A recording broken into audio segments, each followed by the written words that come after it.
So previously, what we've been working on lately was a little bit of persuasive writing. We've been doing that for a few classes now. So for today, the last activity we're doing for persuasive writing is our homework take-up, and then we're moving on to a slightly different type of writing style.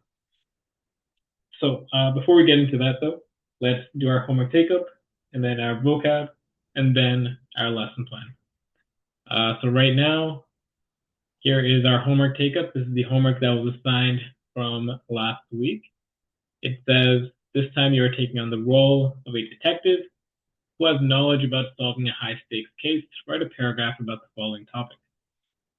Convince the police chief to let you lead a high-stakes case. So here you have to write a persuasive paragraph, and you have to take on the role of a detective.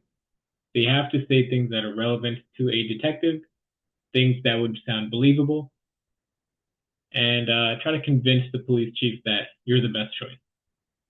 So if you guys have already finished this assignment, please submit your answer in the chat. If not, I'll give you a few minutes to write right now. And if you have any questions for me, feel free to let me know. Otherwise, I will give you a few minutes to work.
All right, so I have one answer here so far.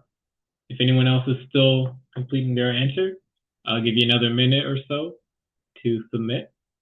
But yeah, after that minute or two, I'm going to take up the answers.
All right, so let's check out the answer that we have here. So we are the detective trying to convince the police chief of taking on the lead case. Charlie, can you read your answer for us, please? I would be the best choice to lead the group because I have knowledge about the high stakes case. Also, I would help the team solve the case by getting more clues about the case. As a bonus, I would teach them how to act in future cases. That is why I'd be the best choice to lead the group. All right, solid answer right here. Definitely a good structured answer compared to the previous answers that we've been seeing. So your writing skills are definitely improving here. It's a lot more organized now, so we're clearly stating 1, 2, and then 3 points. That's great. I would have to recommend to readjust your topic sentence.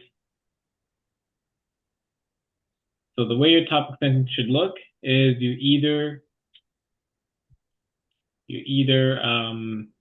state your opinion and 3 points, or state only your opinion.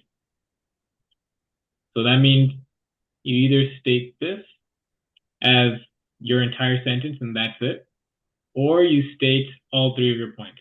You can state this highlighted portion plus you can mention this, you can mention this, and you can mention this. So it's like saying, for example, my favorite season is summer because I like the warm weather. I like, let's say, going to the beach, and I like not having to go to school. It's like saying that topic sentence versus this. My favorite season is summer. So this is good, this is good, but say only stating 1 point is not the best way to go about things. So try to do either no points or all the points. Aside from that, though, you've mentioned each other argument nicely. You can include a bit more descriptive language, though, because you are trying to be as convincing as possible. So try to say stuff like, I have valuable information that no one else has. The police team needs me in order to solve this case. All that kind of stuff. Just try to be as convincing as possible, just go above and beyond. Um, Nonetheless, though, very solid answer. We have what we need. We can just go a bit further. So let's shift gears. Let's spend some time on some vocab right now. So here we have 2 new words. Amy, can you read this slide for us, please? Rashly. Adverb. Definition: a hasty and foolhardy manner. Act without stopping to think things through. Example: do not throw your life away rashly or in bitterness, he said. Propel. Verb.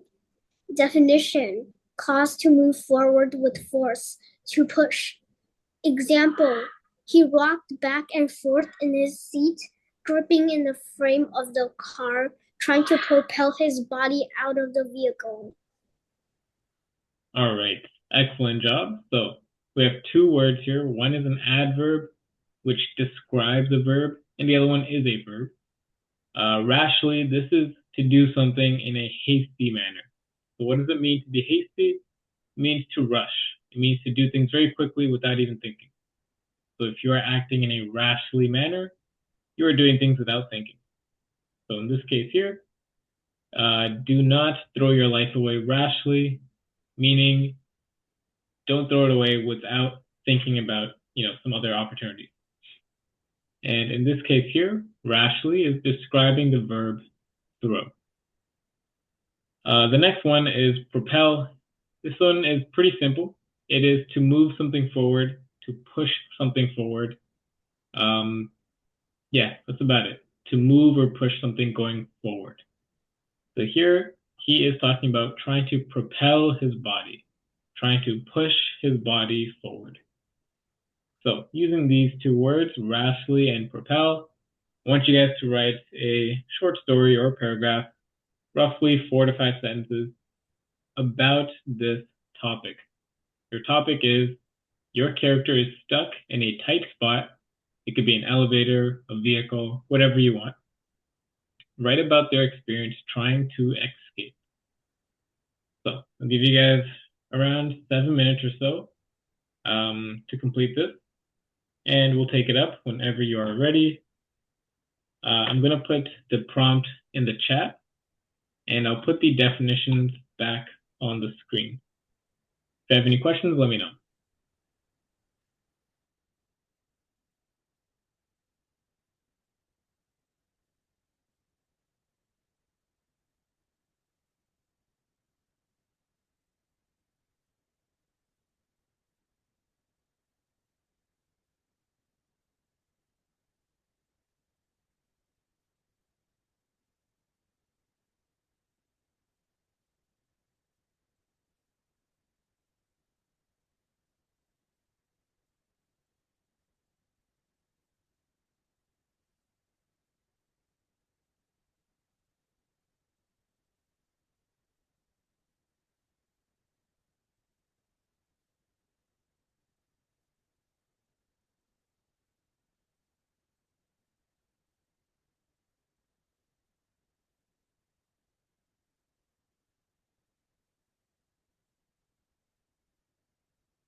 Oh, what's the simple this?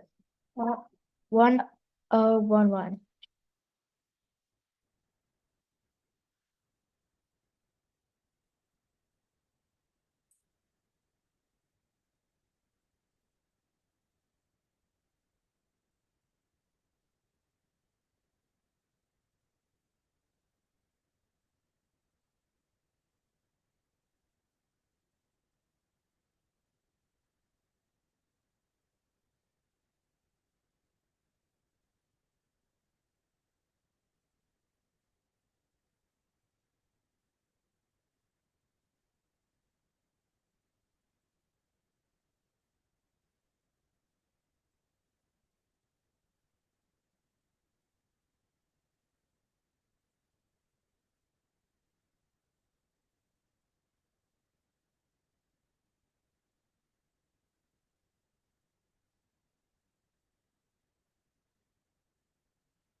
All right, so it's been a bit over 7 minutes so far. I don't see any answers yet. Please try to submit your paragraph as soon as possible so we can continue.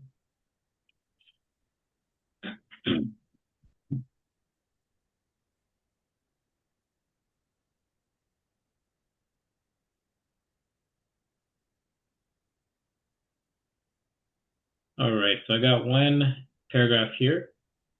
I'm going to take up this answer right now.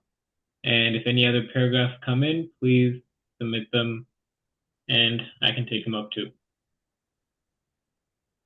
All right, Charlie, can you read your answer for us, please?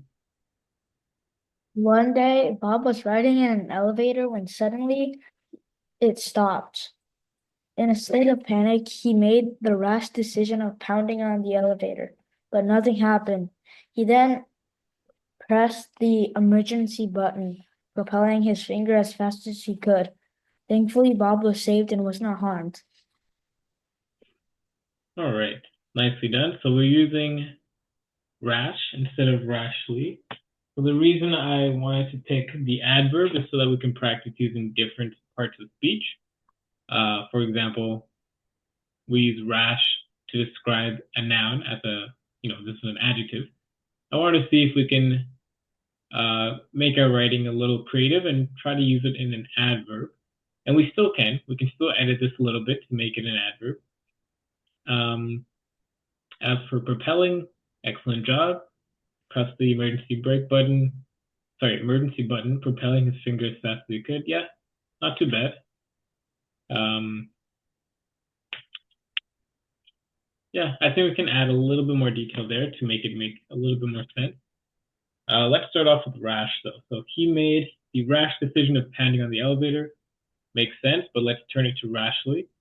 We can say he began thinking rashly and made the decision of pounding on the elevator. Whoops, wrong color. All right.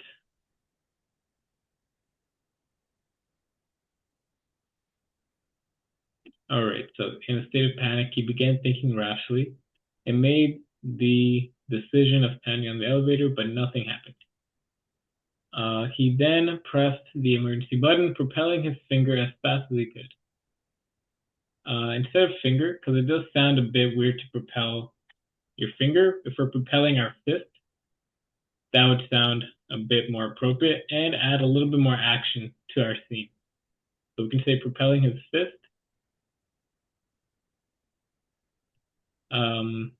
Let's say towards the panel as fast as he could. Thankfully, Bob was saved and was not harmed. Yeah, nicely done. Excellent paragraph right here. Great use of both words. And good job of keeping it on topic. So I don't have any other answers. I'm going to continue on. I accidentally deleted mine. Oh, no problem. So we don't have enough time to actually type it out again. I just want to continue with the next topic instead. Let's see. So this is a little icebreaker challenge before we get into our topic of expository writing. Before I even tell you what what that is, before we break it down, I want to do a quick icebreaker challenge. So your challenge is to explain this to me. Your task is to write a paragraph explaining in detail the following topic. How can we save water? So make sure your paragraph is properly structured, meaning topic sentence, 3 arguments, explain your argument, all that kind of stuff. The same things we've been practicing over and over again. But try to explain to me, how can we save water? Let's say 5 to 6 sentences for our answer. And as usual, 7 minutes is a good time frame. Yeah, if you have any questions, please let me know, but I'll let you guys work on this. Let's try to submit our answers a bit faster this time. And we'll move on to the lesson after this.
All right, so I got one answer here so far. Gonna give you guys another minute or two in case you're still wrapping up your answer, and then we'll take it up.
All right, so I don't have any other answers, so let's take this up.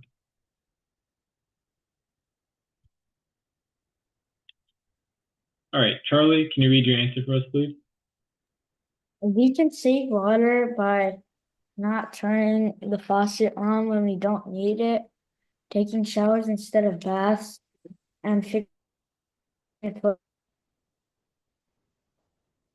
there's so much you can save it.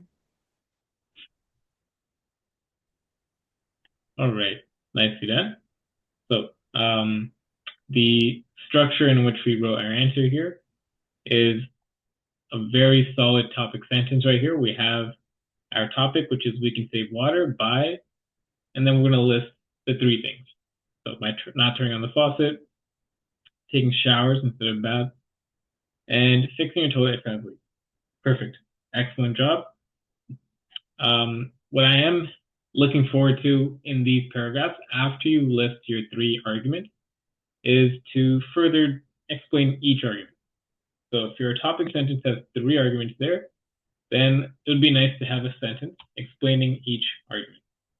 So in terms of your structure, have a sentence to explain each argument. So just like I've been saying over and over again, we have to list our topic, list our arguments, explain them, wrap it up. So you listed your topic, great. You listed your arguments, also great. But we didn't explain any of them. So let's try to explain it. Let's try to explain how the argument relates to the topic. Oops. To the topic. Yeah, that's the only thing that's missing here. But you have a very good topic sentence though, and a good closing sentence as well. And your arguments are very relevant too. They're all correct. We just need to explain it a little bit more. Overall though, we can probably see that this writing style is a little different from our persuasive writing style. We're not necessarily using emotion or personal feelings and experiences to persuade anybody. We're kind of just talking factually. So that's essentially what expository paragraphs are all about. So, Amy, can you read this slide for us, please? What is an expository paragraph? Cookbooks, the World Almanac, scientific reports. These informative nonfiction texts are all examples of expository writing. Expository or informative writing explores, shares, explains, or defines a specific subject or idea. This type of writing does not include the writer's opinion or tell a story. Its goal is not to persuade, and the writer's voice should be neutral. All right, excellent job. So, expository writing can also be described to as informative writing. So either way, we are explaining something. We are providing information about something. We are being factual. So this can be a recipe, like a cookbook. It can be scientific reports, which is all straight factual information.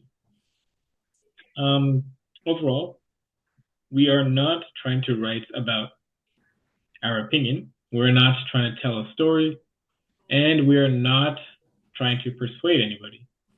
We're simply just being informative. We're just teaching somebody about something. So it's important to not only know that it is informative, but it's important to also know all this information here. We're not trying to do this, and this.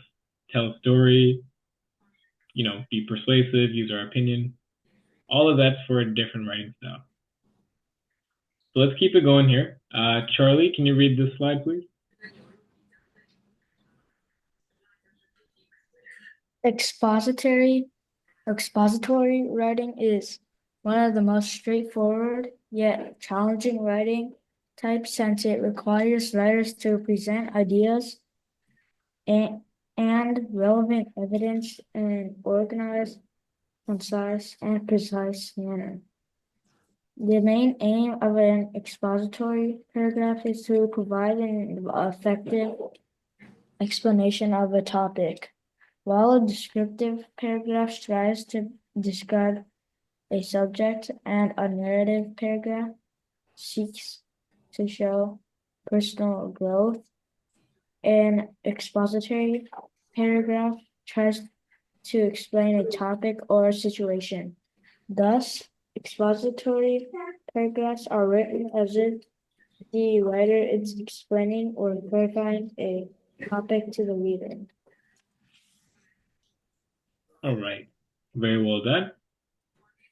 Essentially, this is just talking a bit further into how we can provide informational text rather than an opinionated text.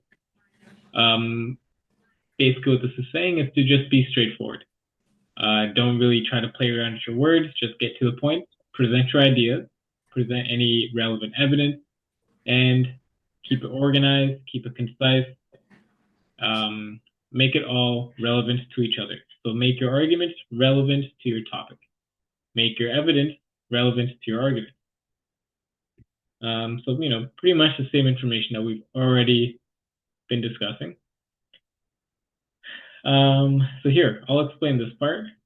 This is essentially how do you organize your points. You're going to have your topic sentence, which tells us what the paragraph is all about.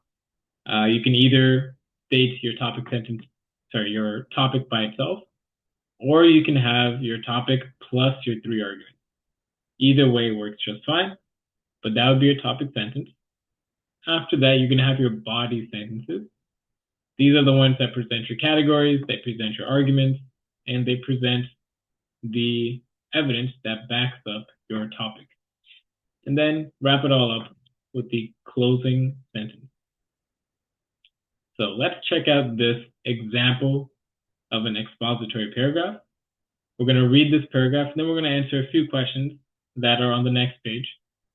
So let's have someone read this paragraph for us. Amy, can you read this paragraph, please? Read the following expository paragraph and answer the questions on the next page. People often think all planets are alike, but there are actually 3 types of planets in the solar system. The terrestrial planets are all made of rock and metal and are closest to the sun.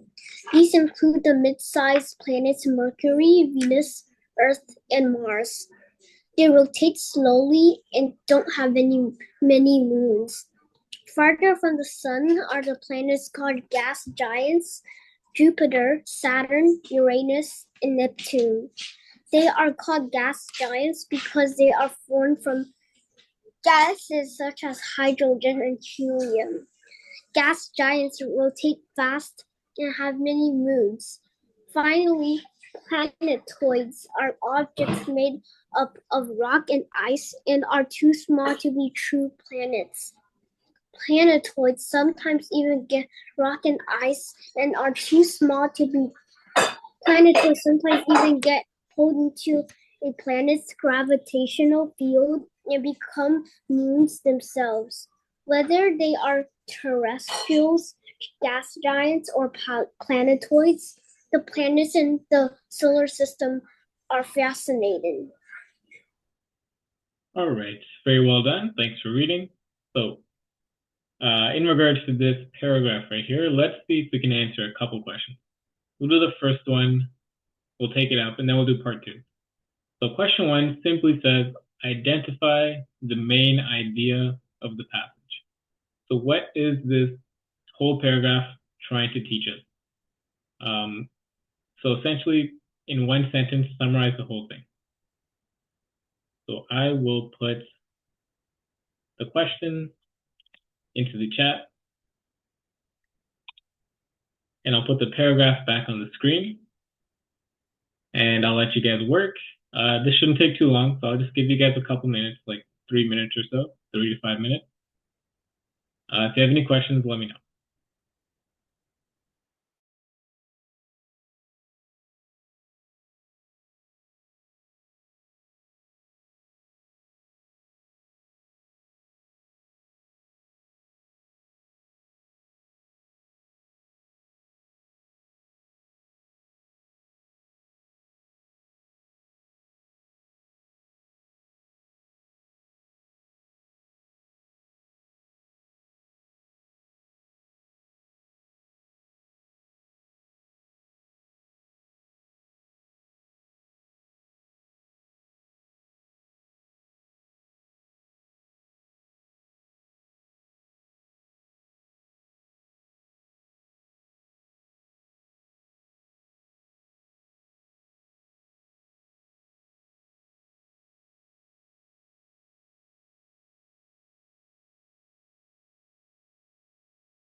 All right, so I see that we have one answer here. Let's check this out. So, question number 1, identify the main idea of the passage. All right, we got 2 answers. Nice. Okay, so Charlie, can you read your answer for us, please?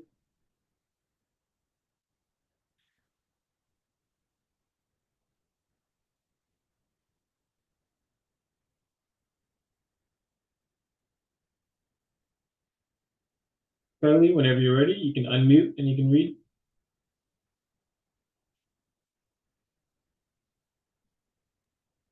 The main idea of the paragraph is to inform the reader about the types of planets in our solar system.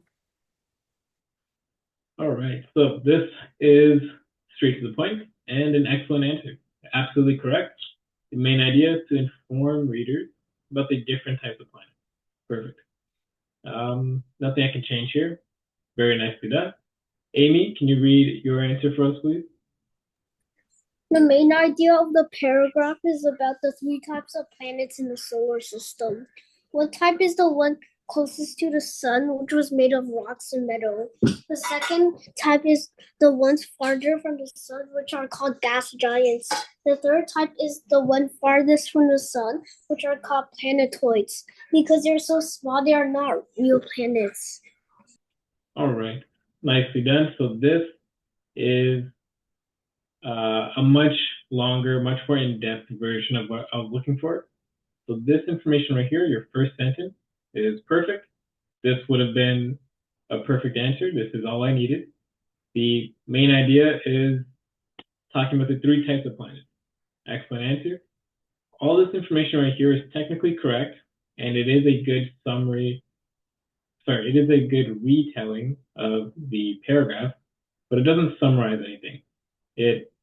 You're essentially just saying the same information again. So all this information, we don't need it. This first sentence would have been enough. Again, we're just trying to identify the main idea. We're not trying to retell the whole paragraph. We just want to say the main idea of the paragraph. So, Amy, your information that you provided will help you for question 2. Question 2 says, what are the 3 main types of planets described in the passage? List them with 1 key characteristic for each. So let's work on this question now. What are the 3 main types of planets? I'll put the question in the chat. So yeah, list the 3 types and then explain a little bit about each type. I'll put the story back on the screen. If you have any questions, please let me know.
All right, so we do have just a couple more minutes left in class.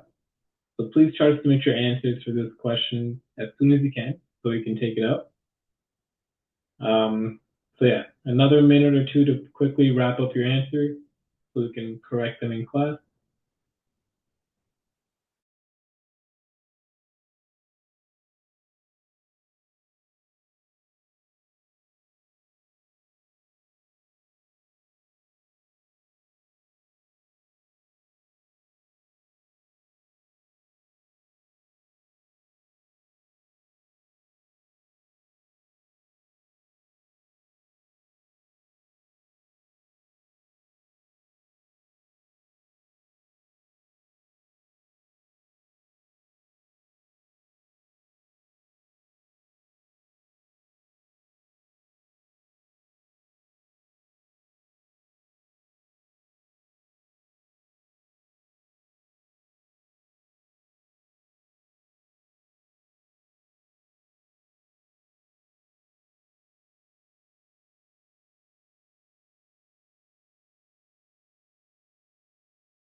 All right, excellent. So I see one answer here. Let's take it up.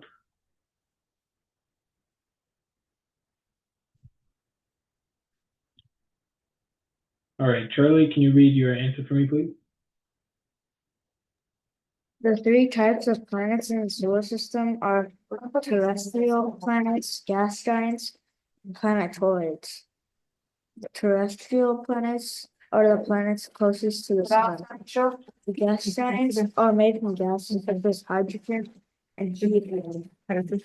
Planetoids are too small to be considered a planet and will sometimes be pulled in by a planet's gravitational pull and become a moon. All right, excellent answer here. So in terms of our structure, we have it perfectly done. We clearly state our topic sentence, which is that there are three types of planets. If you wanted to end it off here, that would have been fine, but you described each planet, you stated them, you said terrestrial, gas giants, and planetoid. Excellent. Then you went in order, provided one sentence for each. Perfect. And yeah, we don't really need a conclusion. If you want to include it, that'd be fine, but we didn't need it. So your answer right here, in terms of formatting, is perfectly done. In terms of proofreading, as you're reading, I didn't actually see any corrections to make. So excellent answer right here. This is a perfect answer. Let's move on to Amy. Amy, can you read your answer, please? The first type of planet are called rocky planets. They are made of rock and metal and are small. The second type of planets are called gas giants. They are made of gas and are big. The third type are called planetoids. Because they're so small, they're not considered real planets. All right, nicely done. So again, we're naming each planet and we're describing a bit about each. Perfectly done. To take this answer above and beyond, we can include a topic sentence to start it off. We can say there are three types of planets in the solar system. And the first planet, I don't know if they refer to it as a rocky planet. I do know that they call it a terrestrial planet. I'm just going to say that. The first type of planet. The first type of planets are called terrestrial. Terrestrial planets.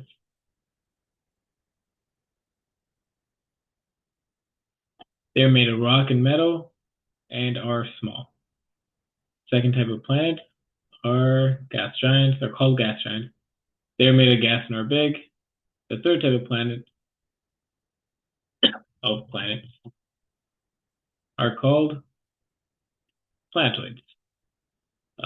Let's try not to start our sentence with the word because. We can say due to their small size. We'll cross this one out and we'll make this red and cross this out too. All right, due to their small size, they are not considered as real planets. All right, excellent job. So we'll continue with this writing style for next week. We'll continue doing some expository topics. For today, though, that's it for today's class. Great job, you guys. I'll see you all next week. Take care.